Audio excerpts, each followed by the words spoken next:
Danes v Pomurskem dnevniku, dan odprtih vrat vzgojnega doma Veržej. Trejzovo senje v centru mesta. Na Trejzovem senju tudi čarovnice.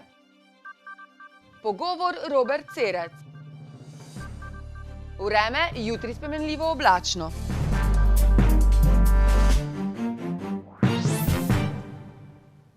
Gledalke in gledalci, lepo pozdravljeni v Pomurskem dnevniku. Danes so v vzgojnem domu Veržej pripravili dan odprtih vrat, predvsem z namenom, da javnosti predstavijo delo o njihovi ustanovi, saj so na žalost takšne in podobne ustanove v javnosti deležne odpora.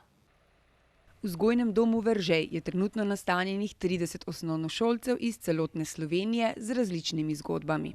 Imel je kuštrave lase in svetle iskrice v očeh. Potem čarovnica usoda ga je zmamila v čarni ris.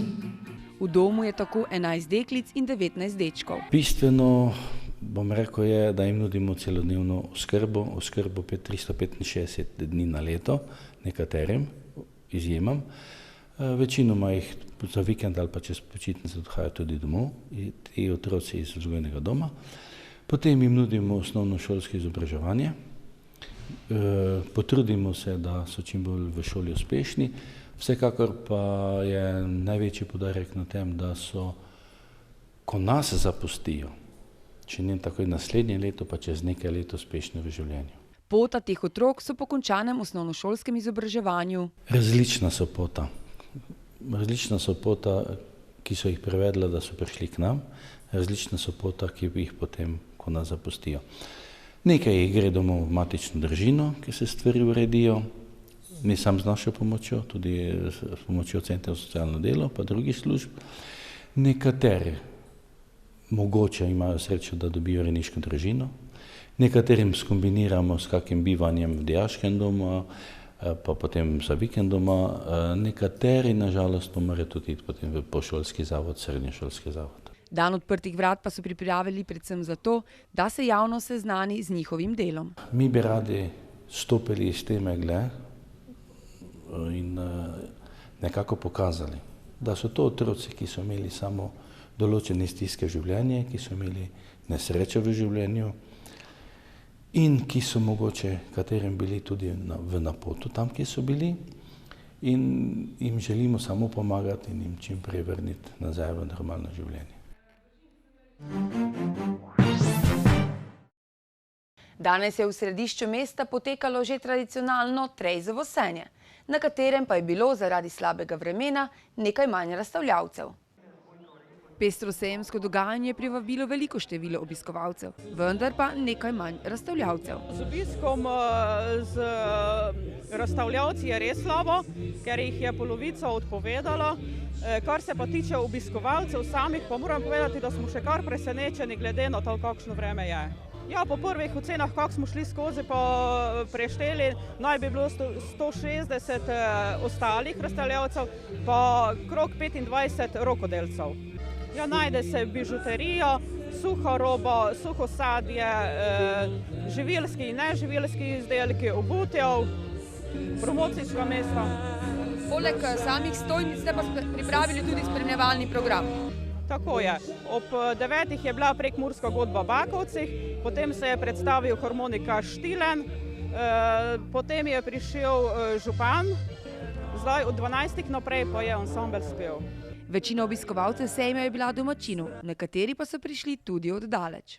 Jaz sem šel na Sod, ker prihajam iz Domžal in so rekli, da tu ne bo toliko dežja.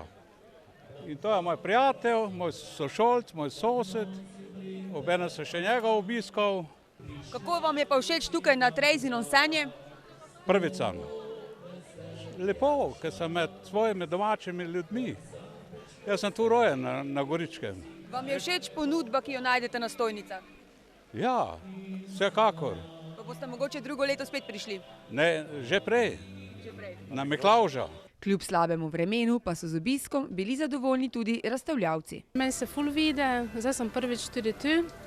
Obisk je kaj kotavko, stranke sicer pridejo, pogledajo, ene so navdušene nad mojimi izdelkami, tako, jaz sem zadovoljna. Na prireditev Plesnost čarovnic, ki bo potekala 30. oktobra v Ris dvorec Rakičan, pa so na današnjem Trejzovem senju vabile tudi čarovnice. Moja vloga je, da pač najboljše spromoviram noč čarovnic, tako morate obvezno prijeti na ples čarovnic, ko bo to leto bo itak v Rakičanu, kako že je tradicionalno 3. leto. Dogajalo bo se itak na polno, pomeni pester program bo in za otroke in za odrasle, tako se bomo res imeli lušno, tudi jaz bom med drugim tam.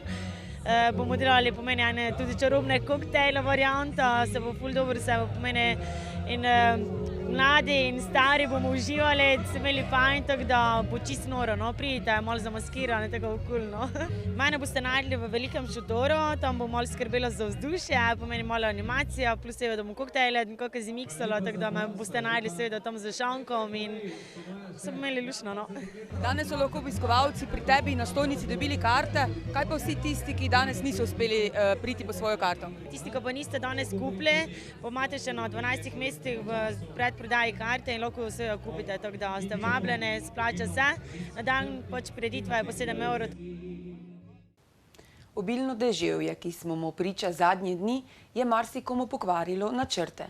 Žal tudi Avtomoto društvu Štefan Kovač iz Murske Sobote, ki je moralo odpovedati pokalno tekmovanje v motokrosu, ki bi to soboto potekalo v Mačkovcih.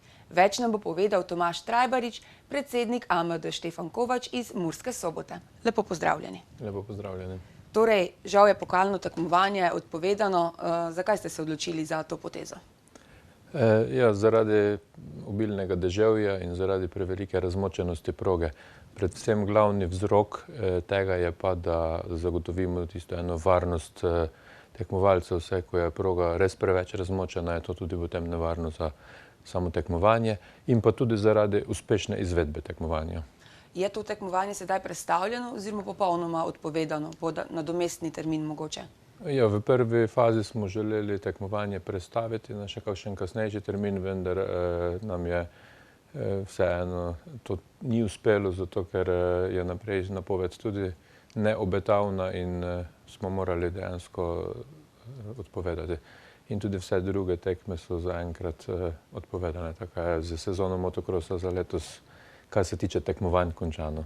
Kakšni so pa načrti za naslednje leto mogoče glede tekmovanj v Mačkovcih? V naslednjem letu si želimo spet prirediti eno oziroma dve tekmovanji v motokrosu na stezi v Mačkovcih. Bomo pa tudi obeležili 50 let motokrosa v Mačkovcih in bomo v spomladanskih mesecih, poletnih mesecih tudi priredili eno ali v sklopu tekmovanja, se pravi obeležitev te obletnice. Eno praznovanje. Eno praznovanje, tako. Kdo in kdaj pa lahko vozi oziroma trenira na progi v Mačkovcih? Na progi v Mačkovcih vozijo in trenirajo naši motokrosisti, ki so naši vozniki, Avtomoto društva Štefan Kovač, kakor tudi vsi ostali in profesionalni, polprofesionalni amaterji. Vozijo pa lahko ob sredah popoldne, pa potem ob sobotah popoldne in v nedeljo dopoldne. Proga je odprta takrat za vikend po 6 ur in pa še prazniki, ki so v Sloveniji in v Avstriji. Če mogoče za konec samo še poveva, kako ste zadovoljni z letošnjo sezono s vašimi člani? V letošnji sezoni moramo biti zadovoljni z obiskom na sami motokros progi. Bilo je kar zelo dosti obiska samih teh tekmovalcev in vseh amaterjev, ki so trenirali. Prav tako pa izrekam vso zahvalo vsem našim članom, ki so nam pridno pomagali pri sami izvedbi prvega tekmovanja in tudi sedaj pri pripravi na drugo. V redu. Najlepša hvala vam za te informacije. Hvala vam. V današnji oddaji Aktualno vas vabimo k ogledu pogovora z direktorjem Pomurskih mlekarn Robertom Sercem. Osrednja tema pogovora je bil predlog za stečaj, ki ga je pred kratkim predlagala Splošna kmetijska zadruga Ljutomer Križevci. Vodstvo Pomurskih mlekarn je kot odgovor na predlog za stečaj vložilo svoj predlog za prisilno poravnavo. Če bi obveljala predlog ali pa obveljal predlog gospe Hlebičeve, in gospe Derorčeve. Potem bi družba bila danes v stečaju, kmetje bi bili oškodovani za 3,2 milijona evrov in tudi banke bi bile oškodovane. Zato smo mi vložili prisilno poravnavo in verjamemo, da smo ravnali prav, še posebej, ker je to izračunano, da je tako prav. In na ta način smo firmo rešili. Jutri bo spremenljivo oblačno, nastajale bodo krajevne padavine, deloma kot plohe, ki jih bo več na zahodu države. Več o vremenu pa v nadaljevanju. Tudi danes smo imeli oblačen dan s padavinami in temperaturami okrog 13 stopinj Celzija. Opoldne ste v Krinskem parku Goričko namerili 9 stopinj, v Radencih 10 ter v Murski Soboti in Lendavi stopinjo več. Jutri bo spremenljivo oblačno, nastajale bodo krajevne padavine, deloma kot plohe, ki jih bo več na zahodu države.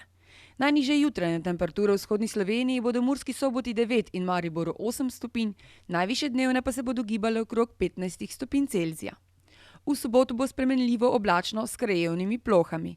V nedeljo bo zmerno do pretežno oblačno in po večini suho. Temperature v naših krajih se bodo v prihodnjih dneh dopoldan gibale med 6 in 8 stopinjami, popoldanske pa med 12 in 15. Toliko smo vam pripravili v današnjem Pomurskem dnevniku. Za več informacij obiščite našo spletno stran www.tvideja.si. V naši družbi pa bodite tudi jutri. Nasvidenje.